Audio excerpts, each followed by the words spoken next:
Ay dadako sa ating mensahe, ang Espiritu Santo na nananahan sa atin. Ito po ay isang doktrina sa loob ng iglesia at alam ko noong last year ay medyo naging natalakay din yan, no? Yung tungkol dun sa ang mga aliw na isusugo ng Diyos.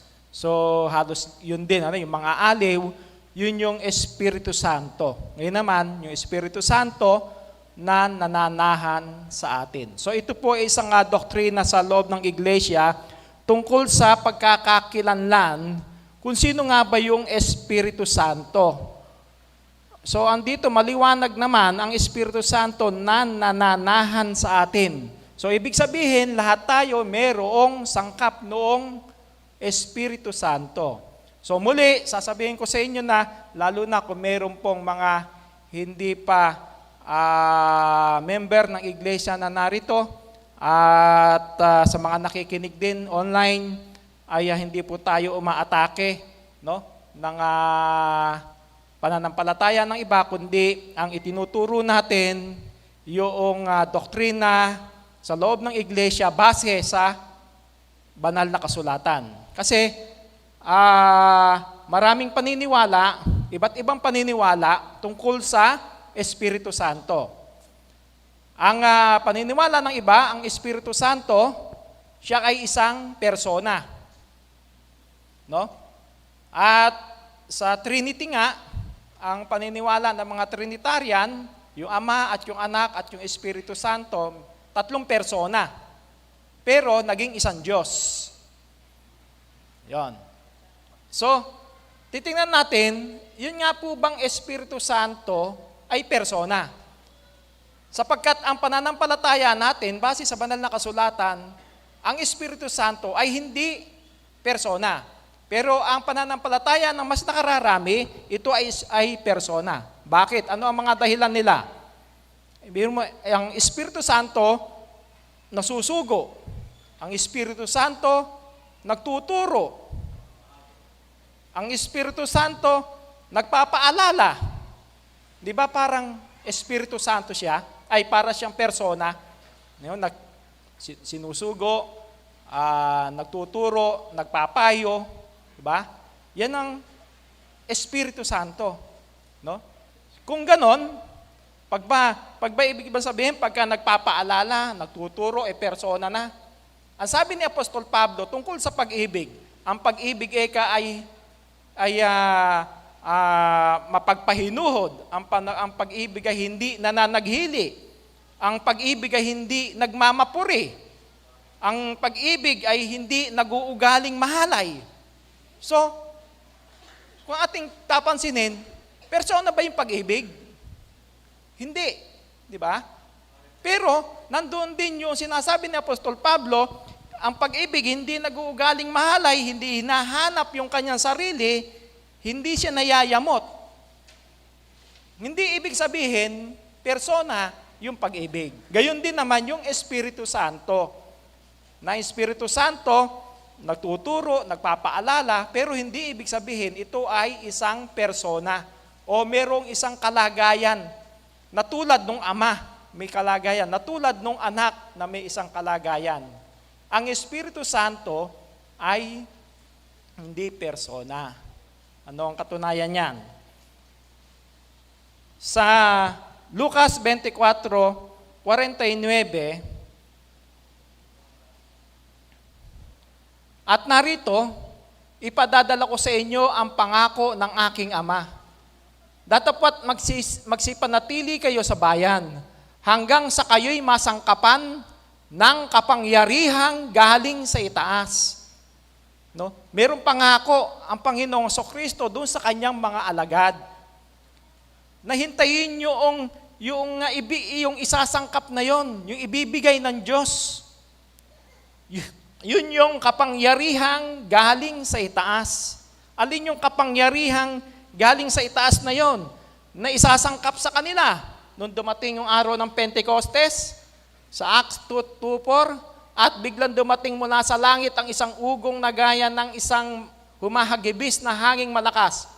at pinuno ang buong bahay na kanilang kinaupuan. At sa kanila'y may napakitang mga dilang kawangis ng apoy na nagkabaha-bahagi at dumapo sa bawat isa sa kanila. At silang lahat ay nangapuspos ng Espiritu Santo at nangagpasimulang magsalita ng iba't ibang wika ayon sa ipinagkakaloob ng Espiritu na kanilang salitain. So ito yung katuparan na yung ipinangako ng Panginoong Kristo sa kanyang mga alagad na sasangkapan sila noong kapangyarihang galing sa itaas. Kaya nung dumating na ang Pentecostes, nakakatipon ang mga alagad, sinangkapan sila, no? Nung Espiritu Santo, bumabasa kanila sa pamamagitan nung sabi doon, at sa kanila napakitang mga dilang kawangis ng apoy at nagkabaha-bahagi. No? Parang dilang kawangis daw ng apoy. Nagkabaha-bahagi yun, dumapo sa kanila. Sinangkapan sila nung kapangyarihan ng Diyos, yun yung Espiritu Santo. So lahat ng mga alagad na nandoon, nasangkapan ng Espiritu Santo. So kung sasabihin na ito ay isang persona, napakarami nun. So ibig bang sabihin, lahat ng mga nasangkapan ng Espiritu Santo noon at maging sa panahon natin ngayon meron tayo. Nasangkapan tayo ng Espiritu Santo. Ibig ba sabihin, dalawang persona meron tayo? Itong laman natin at meron pang isa. Persona ba yon na nasa atin, nasa loob natin? Hindi. Kapangyarihan ng Diyos ang Espiritu Santo. At hindi lang din ang mga alagad na mga Israelita noon ang siyang sinangkapan ng Espiritu Santo na siyang kapangyarihan ng Diyos maging sa tagusapanahon natin. At silang sa pagtutuli na nagsisisampalataya ay nangamanghang lahat na nagsiparoong kasama ni Pedro sapagkat ibinuhos din naman sa mga hentil ang kaloob na Espiritu Santo. So, ibinubuhos yung kaloob na Espiritu Santo. Kasi nga, yun ang dumadapo sa atin. Yun yung sinasangkap sa taong sumasampalataya. Kaya malalaman din natin, sino nga ba yung sinasangkapan yan? Sino yung dinadapuan? Sino yung binibigyan ng kapangyarihan na kaloob ng Espiritu Santo? Sino? Meron lang kasi na hindi lahat ng tao maaaring sangkapan ng Espiritu Santo o makabahagi ng Espiritu Santo.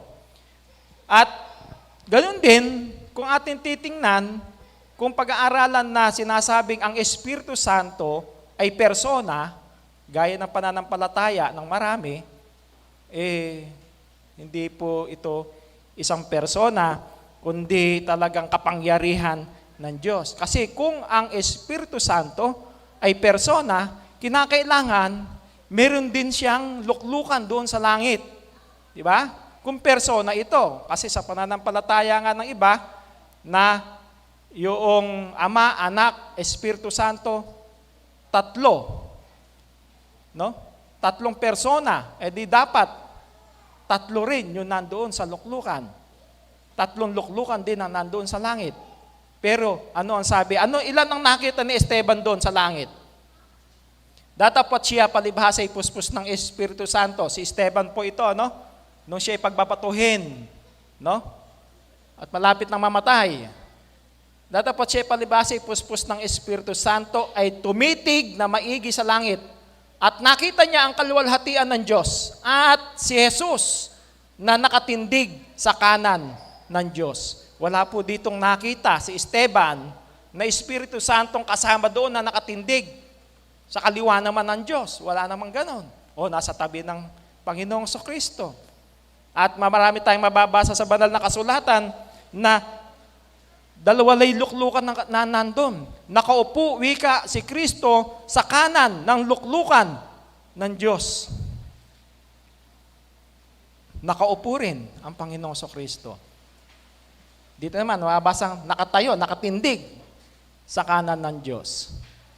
So, talagang dalawa ang nakita dahil si Esteban puspos ng Espiritu Santo. No? Nasa kanya yung kapangyarihan ng Diyos. Nabuksan sa kanya ang mga langit, nakita niya sa kanyang vision, no? Pangitain na yon na merong dalawa lang na nandoon sa langit at wala yung Espiritu Santo na sinasabing persona. Yan. Ngayon, paano tayong pananahanan ng Espiritu Santo? Kung papaano na yung mga alagad noon, nakabahabahagi yung Espiritu Santo at sumangkap sa kanila at maging yung mga kahentilan. No? Nung pangangaral ni Apostol Pablo, nasangkapan din yung mga kahentilan ng Espiritu Santo. Sino-sino yon? At maging sa panahon natin, paano tayong pananahanan ng Espiritu Santo?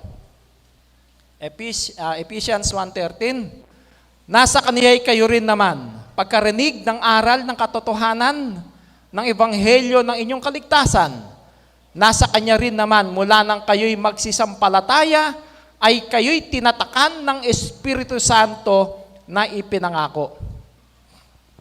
So, tinatakan ng Espiritu Santo na ipinangako. Meron ng tatak, tinatakan. Kailan? Nasa kanya kayo rin naman pagkarinig ng aral ng katotohanan ng ebanghelyo. So, sino yung makaririnig ng aral? Yung mga tao, sino man yan man ay Israelita, yan man ay kahentilan, pagka narinig yung ebanghelyo, yung mabuting balita, at yun ay sinampalatayanan mo, nandun yung tinatakan wika ng Espiritu Santo. Ang katuparan, kailan?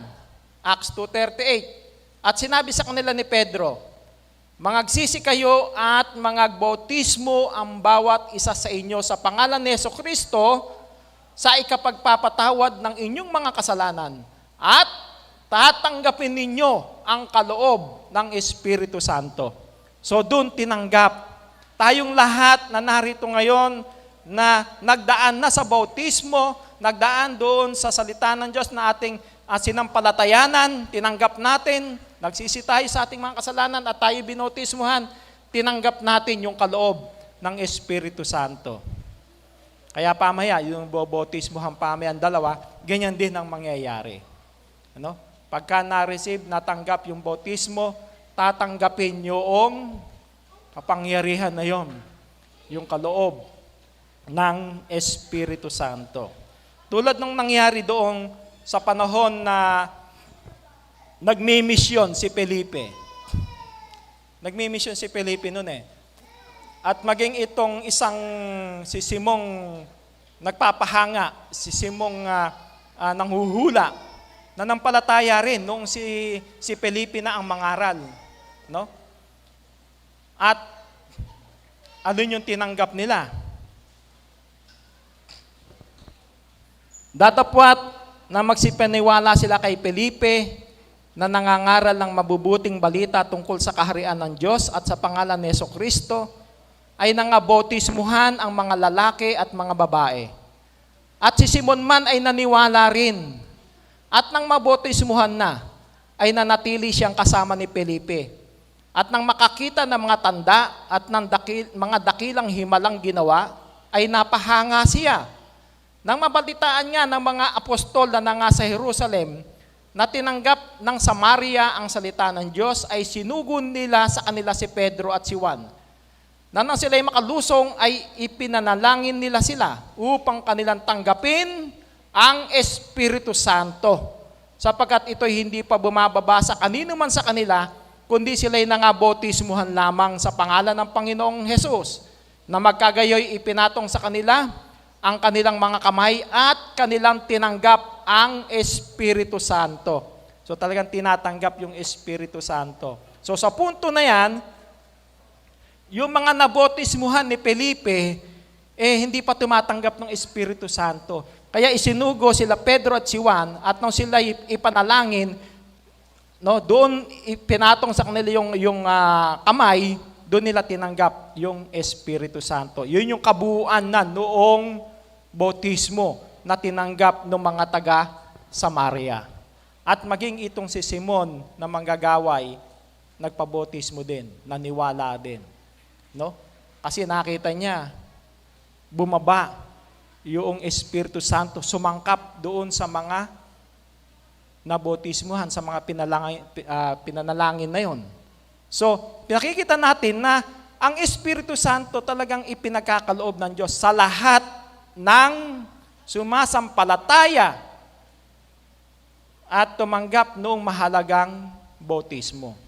Kaya makikita natin, meron lang palang partikular na pinagkakalooban ng Diyos nung kanilang kapangyarihan na yon. Isinasangkap, kung kanino sinasangkap yung Espiritu Santo sa lahat ng kanyang mga mananampalataya. Yon. At sino yung patuloy na pananahanan ng Espiritu Santo? So, yun pala yung English version sa Acts 8:12-16. No? Kung sino naman yung patuloy na pananahanan ng Espiritu Santo, 1 John 3:24. At ang tumutupad ng kanyang mga utos ay mananahan sa kanya. At siya ay sa kanya. At dito nakikilala natin na siya ay nananahan sa atin sa pamamagitan ng Espiritu na kanyang ibinigay sa atin. So talagang Espiritu Santo ibinibigay, nananahan sa atin, sa lahat ng mananampalataya. Kanino patuloy na mananahan daw? Doon sa tumutupad ng kanyang mga utos. So, ang tao pala na sinangkapan, lahat ng mga nangabautismuhan sa pangalan ng Ama at ng Anak at ng Espiritu Santo, yung pa rin pala, Kasi sinasabi, persona yun, kasi, bautismuhan ka sa pangalan ng Ama, ng Anak, at ng Espiritu Santo. Ibig sabihin, may pangalan pala yung Anak. Kasi may sa pangalan daw ng Ama, sa pangalan ng Anak, pangalan ng Espiritu Santo. Ang conclusion agad, dahil may pangalan, sa pangalan daw ng Espiritu Santo, persona na. Hindi po no? Hindi lahat ng may pangalan persona. Diba? Tulad niyang sa Espiritu Santo na maliwanag naman na sinasabi sa banal na kasulatan, ito ay kapangyarihan ng Diyos. At yung Espiritu Santo ibinigay. Kanino ibinigay? Kanino isinangkap? Doon sa lahat ng mga mananampalataya. Diba?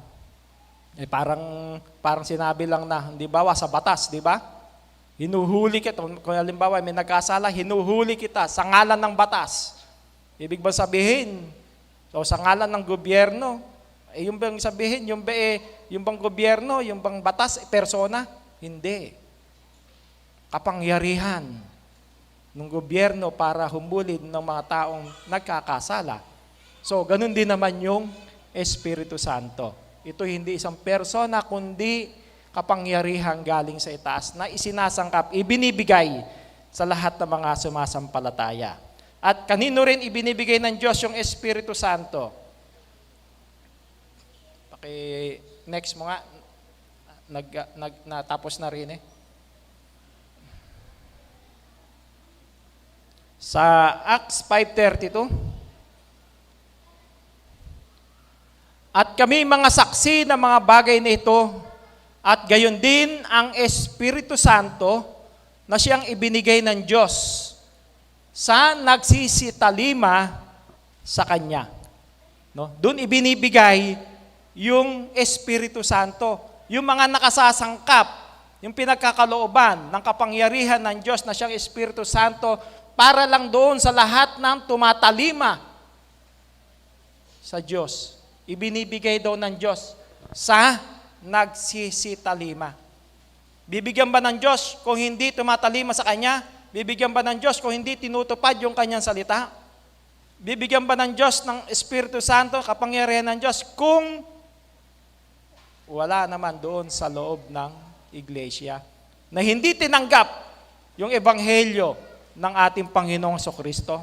Hindi po. So lahat lang daw nung mga nagsisitalima, doon ibinibigay yung kapangyarihan na yon, yung Espiritu Santo. Nahihingi din ng Espiritu Santo sa Lucas 11.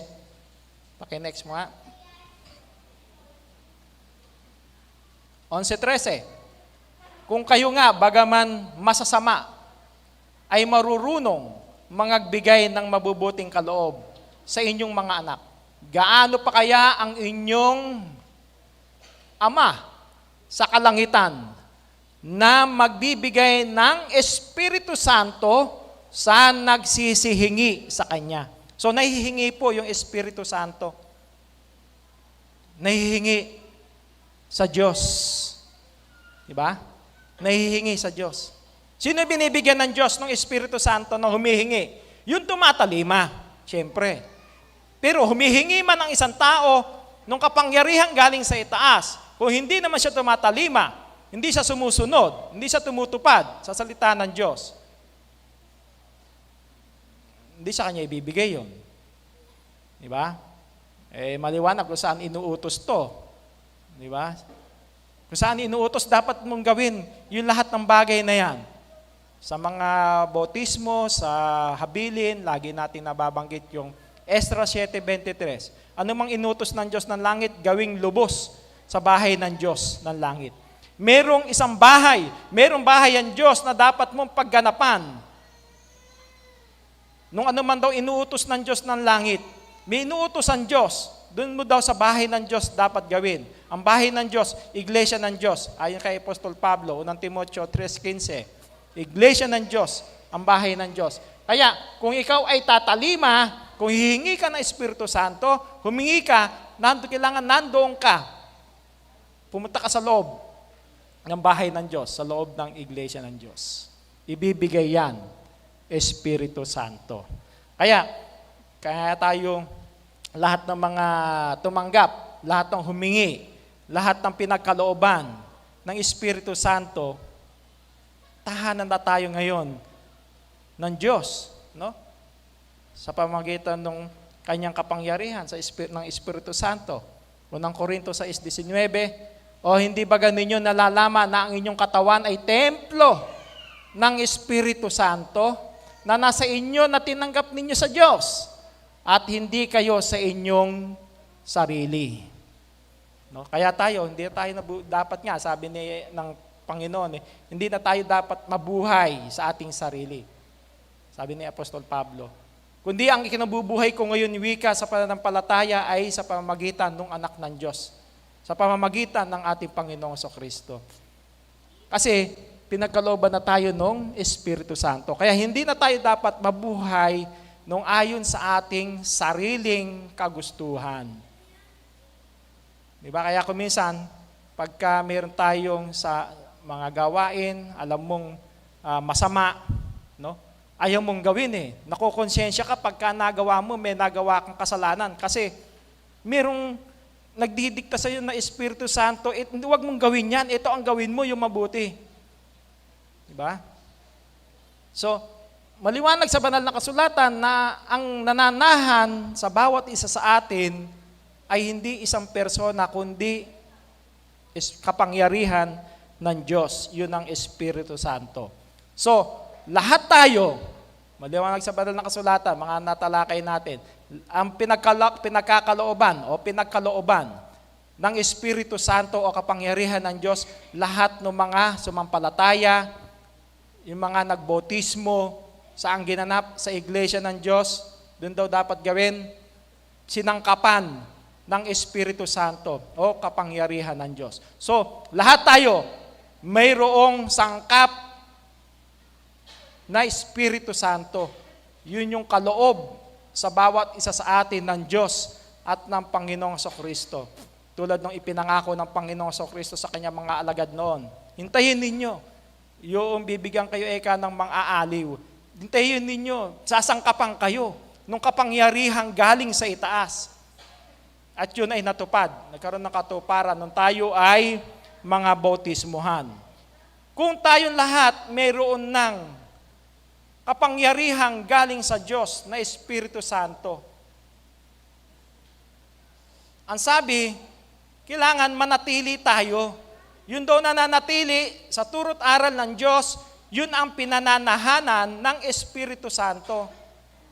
Ang tanong, maaari bang umalis yung Espiritu Santo na nananahan sa atin? Maaari bang umalis? Lahat tayo meron na Espiritu Santo. Maaari bang umalis sa atin yon? Ano ang sabi sa banal na kasulatan? Efeso 4:30. At huwag ninyong pighatiin ang Espiritu Santo ng Diyos.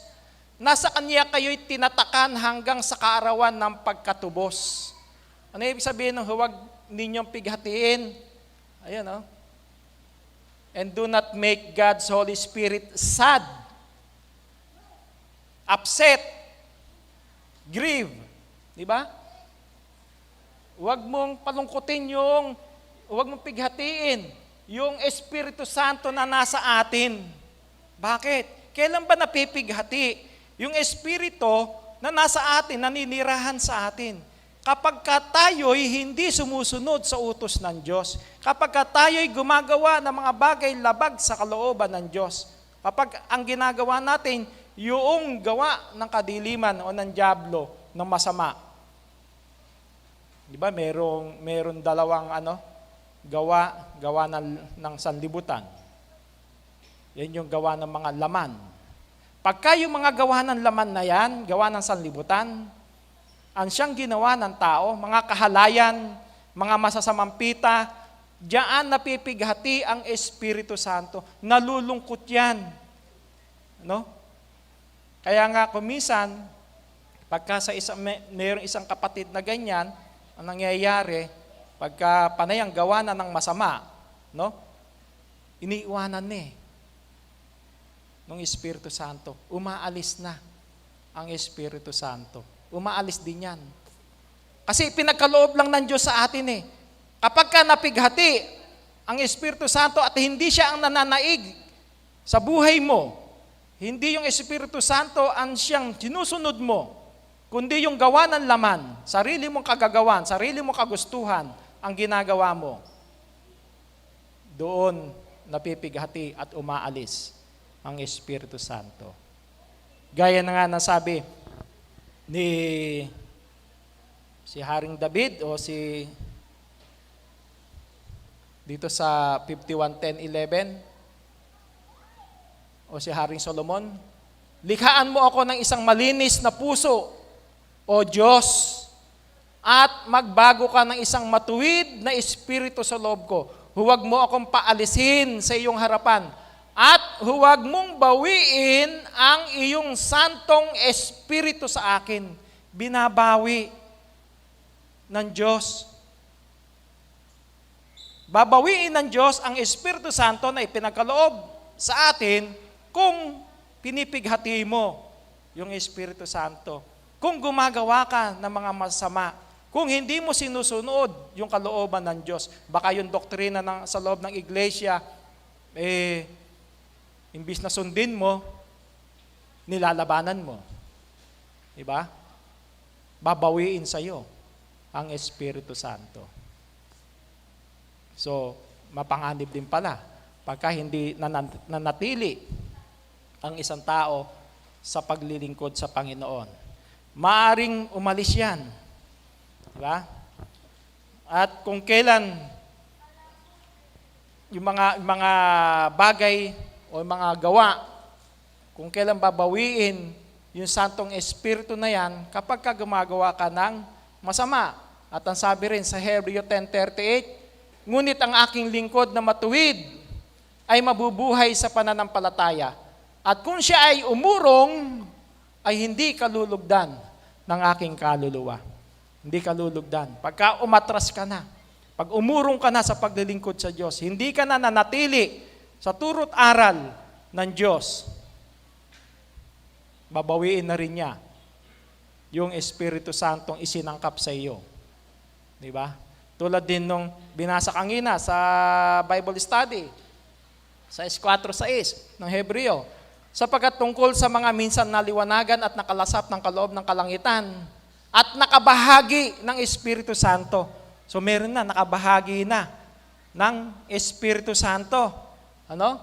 Sabihin, nasa iglesia na, nabautismuhan na yan, nakabahagi na ng Espiritu Santo. At nakalasap ng mabuting salita ng Diyos at ng mga kapangyarihan ng panahon darating. At saka nahiwalay sa Diyos, ay di maaring baguhin silang muli sa pagsisisi.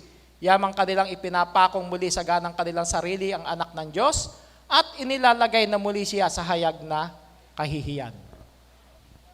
So, kapag ka nakabahagi na ng Espiritu Santo sa karo tumalikod, no? Naliwanagan na siya, nahiwalay pa sa Diyos, wala na. No. Hindi na raw maaaring baguhin pa, lalo na nga, di ba, ang sabi sa banal na kasulatan, yung meron dalawang kasalanan. May kasalanang ikamamatay at kasalanang hindi ikamamatay. Itong binabanggit dito, kasalanang ikamamatay na. Nakalasap na nakabahagi na ng Espiritu Santo sa karaw nahiwalay. Hindi na yung, baka nilabanan na yung doktrina ng iglesia. Kasalanang ikamamatay. Itinulad ni Apostol Pedro doon sa baboy. Diba? Minsan daw napaliguan na, pagayaring paliguan, bumalik pa sa pusali. Yung aso, sumuka, kinain pa yung kanyang suka. Ibig sabihin, napaliguan na yun, malinis na siya. Pagkatapos, nagpakarumi pa ulit. Ginawa pa ulit yung dati niyang masasamang gawa. Sabi sa banal na kasulatan, mas mapanganib yung ganun na kapag nakakilala ka na at tumalikod ka pa, mas mapanganib. Diba? So, ito ay mga kasalanang ikamamatay na. No? Wala nang haing natitira pa. Hindi mo pwedeng hindi pwedeng bumaba muli ang Panginoong Kristo at magpapako sa krus para sa kasalanan mo. Ginawa lang niya yan, minsan magpakailanman. Kaya kailangang mapahalagahan ng bawat isa sa atin. Huwag tayong magkasala ng kasalanang ikamamatay. Natural lang na tayo nasa katawan lupang itong mahina, nagkakasala tayo sa Diyos ng mga minor na pagkakasala, na ihihingi naman natin ng tawad. Diba? Tapat wika ang Diyos kapag ka ikaw ay humingi ng kapatawaran sa Kanya, nagsisi ka, patatawarin ka niya. Pero kung sinasadya mo na, gaya nito, sinasadya mo na ang pagkakasala, tulad din nabasa kanina sa gist ng Hebreo, pagka sinadya mo na, wala na. No? Hindi pa pwedeng sadyain. So, pwedeng pakisara yung gate doon sa nakakasilaw Ayan. So, ito yung mga taong iniiwanan nung Espiritu Santo. Bagamat nakabahagi na, iiwanan ka kapag ka nandoon yung paglabag, natuwiran ng paglabag sa kapangyarihan ng Diyos. Paglabag sa turo't aral ng Diyos. Anong dapat nating gawin upang manatiling nananahan sa atin ang Espiritu Santo? 2 Timoteo 1:14, yaong mabuting bagay na ipinagkatiwala sa iyo ay ingatan mo sa pamamagitan ng Espiritu Santo na nananahan sa atin. Ipinagkatiwala lang sa atin to, ingatan natin. Diba? Ingatan natin na huwag mapighati yung Espiritong nasa atin. Ito'y sa pamamagitan ng ating mga mabubuting gawa. No? Nasa atin yung Espiritu Santo, kaya ang dapat na makita sa atin, anong bunga ang dapat na makita sa atin? Kung tayo'y pinananahanan ng Espiritu Santo, 5:22-23 ng Galacia, datapwat ang bunga ng Espiritu ay pag-ibig, katuwaan, kapayapaan, pagpapahinuhod, kagandahang loob, kabutihan, pagtatapat, kaamuan, pagpipigil, laban sa mga gayong bagay ay walang kautusan. So kinakailangan, yun daw bunga ng Espiritu, no? Yun ang dapat na gawin natin. Ang bunga ng Espiritu ay pag-ibig. Kasi sa bandang itaas niyan, sa 19 hanggang 21, yun na nga yung gawa ng laman. Yun yung mga makasanlibutan na gawa na hindi dapat gawin ng isang lingkod ng Panginoon. Kapag kayo ang ginawa niya, doon na nga napipighati yung Espiritu Santo. Kapag pinabayaan mo rin yung iyong tungkulin sa iglesia, tulad ng Bible study natin na doktrina sa loob ng iglesia, huwag mong pababayaan ang araw ng pagkakatipon. Pag pinabayaan mo yan, nakakasanayan din yan eh. Diba? Pagka hindi ka sumamba ngayon, susunod na linggo, tinamad ka ulit, hanggang sa makasanayan mo na. Tatamarin ka na. Bakit? Unti-unti nang napipighati sa iyo yung Espiritu Santo. Kaya, totally, pagka pinabayaan mo na, wala na, alis na sa iyo Espiritu Santo. Hindi ka na nakokonsensya na pinabayaan yung pagkakatipon. Tayo lang, kuminsan, yung pag nagkasakit ka, pag minsan ka lang hindi makadalo ng pagkakatipon, ang bigat sa loob, di ba? Parang hindi ka kumpleto. Yung buong linggo mo na yun, parang hindi kumpleto, kulang na kulang. Parang merong wala sa'yo kapag ka hindi ka nakasamba. Dahil nakasanayan mo na at talagang tumutupad ka doon sa tungkuling iniutos ng Diyos, gagawin mo kahit ano man gagawa ka ng paraan para makasamba. Pero yun nga, pagka nakasanayan mo na, diyan na nga tayo dinadaya ng dyablo. Ano? Kumbaga, sinaksakan ka ng sandali ng anesthesia, maya dinagdagan pa, manhid ka na. Diba? Huwag nawang mangyari sa atin. Kundi manatili tayong matibay sa ating pananampalataya, na huwag nating pabayaan yung ating mga gawain sa loob ng iglesia. Isa lang ang pagkakatipon sa gawain sa iglesia na napakahalaga na dapat gawin, sapagkat gaya nga ng Bible study natin, pagsamba, kung hindi ka nakasamba, hindi ka nakasama sa awitan, no? Hindi ka nakasama doon sa panalangin, hindi ka nakasama sa pag-aaral ng salita ng Diyos, hindi mo nagawa yung tungkulin mo mag-abuloy. Tungkulin natin yun. Pag-abuloy, doktrina yon sa iglesia. Hindi ka nakasama doon sa nabasbasan na napakahalaga na hindi basta ordinaryong basbas lang ng isang manggagawa yung ating tinanggap, kundi kaloob ng Diyos. Diba? Galing sa Diyos. So, yun ang mawawala kapag pinabayaan natin ang ating pagkakatipon. So, kailangan makita nga sa atin pag-ibig, katuwaan, kapayapaan, etc. No? Kasi sa pag-ibig pa lang kumpleto na eh. Di ba? Yung ikang buong kautusan na uuwi sa dalawa. Alin? Pag-ibig sa Diyos at pag-ibig sa kapwa. Kung may pag-ibig ka sa Diyos, hindi mo hahayaang magpabaya sa tungkulin. Kung may pag-ibig ka sa Diyos, patuloy kang narito, mag-aaral, patuloy na gagawin ang tungkulin mo sa loob ng iglesia. Di ba? Kung may pag-ibig ka sa kapwa mo, di ka gagawa ng masama. So lahat nandun na sa pag-ibig.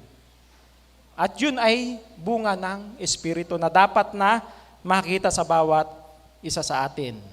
At sa talatang 25, kung tayo'y nangabubuhay sa pamamagitan ng Espiritu, ay mangagsilakad naman tayo ayon sa Espiritu. Yun ang dapat na isakabuhayan natin. Ayon sa Espiritu. Yung mga magagandang bagay na binanggit na yon sa 22-23. Ngayon, kapag gumagawa tayo ng masama, yun nga sabi ng banal na kasulatan, napipighati yung Espiritu Santo. Yung Espiritu Santo kasi, yun ang siyang kapangyarihang nagdidikta sa atin kung ano yung dapat nating gawin, no? Para sa gawain sa Panginoon. Pagka yan ay umalis, sino nakokontrol sa iyo? Sino nakokontrol sa iyo? Yung ibang espiritu na. Evil spirit, masamang espiritu. Di ba? Parang yung si Haring Saul. Tandaan si Haring Saul? Dahil nagkasala sa Diyos, si Haring Saul, kauna-unahang hari ng Israel, nagkasala sa Diyos. Hindi sinunod yung utos ng Diyos. Di ba? Pinapatay sa kanya yung lahat ng mga tao doon sa isang bayan. Pati hari, pati mga hayop, patayin. Walang ititira lahat. Pero, meron siyang itinira. Tinira niyang buhay yung hari. Itinira niyang buhay yung magagandang tupa. Ang utos ng Diyos, patayin lahat. Nagkasala sa Diyos. Tapos, sumangguni pa siya doon sa masamang espiritu. Kaya ano ginawa sa kanyang parusa ng Diyos? Nawala sa kanya yung Espiritu Santo no? Siya ay pinahiran ng langis. Pero anong pumalit sa kanya? Yung evil spirit. Kapag dumarating sa kanya yung evil spirit, anong ginagawa niya? Sinisibat niya si David Gusto niyang patayin pagka dumarating yun. Pero pagka tinutugtugan siya ni David, umaalis yung masamang espiritu. Ganun ang mangyayari. Kaya tayo, kaya kukumpara natin, nasa atin yung Espiritu Santo na siyang nagiging gabay natin para yung kalooban ng Diyos ang masunod. Pero kung iiwan tayo ng Espiritu Santo dahil tayo magkakasala ng kasalanang ikamamatay, ibang espiritu na ang papalit sa atin nun. At ang gagawin mo na nun, yung mga bagay na ayon sa gawa ng sanlibutan. Pero hanggat nandyan, yung Espiritu Santo na yan, dahil nananatili tayo sa turo't aral, hindi tayo iwanan, yung kalooban ng Diyos ang siyang magagawa natin. Hindi yung sarili nating kalooban. Nakapagpapatuloy tayo sa paglilingkod sa Panginoon. Ang tanong lang, paano kung nagpapatuloy tayo sa paglilingkod sa Panginoon, pero hindi ka pala nananahan sa aral? Pakiano mga sa ikalawang 1 sa Eastward, dito yan. Ikalawang 1:9. Dagdag lang natin na paano kung nagpapatuloy ka, andyan ka, masamba ka, ginagawa mo yung tungkulin mo sa loob ng iglesia, pero hindi ka pala nananahan sa aral. Unang 1:9, kung ipinahayag natin ang ating mga kasalanan,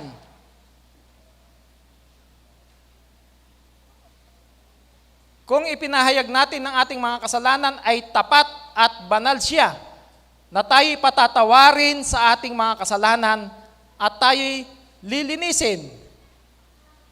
Saan yan? Ikalawang 1. Ikalawa.